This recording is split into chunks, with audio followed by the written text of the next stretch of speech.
নমস্কার, আমি একটি কবিতা পাঠ করে শোনাচ্ছি। 2 বিঘা জমি রবীন্দ্রনাথ ঠাকুর, শুধু বিঘে 2 ছিল মোর ভুই, আর সবই গেছে ঋণে। বাবু বলিলেন, বুঝেছ উপেন, এ জমি লইব কিনে।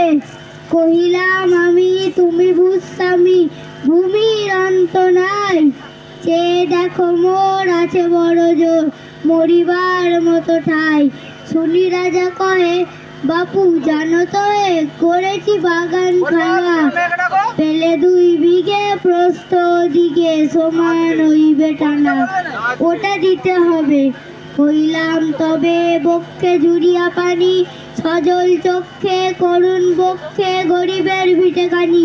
সপ্ত পুরুষ যেতায় মানুষ, সে মাটি সোনার বাড়া, দৈন্যের দায়ে বেশি বসে মায়ে, এমনই লক্ষ্মী ছাড়া।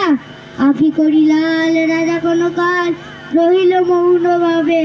কহিলেন শেষে ক্রূর আসিয়েছে, আচ্ছা সে দেখা যাবে। পরে মাস দেড়ে ভিটে মাটি ছেড়ে বাহির হইনু পথে, পেলে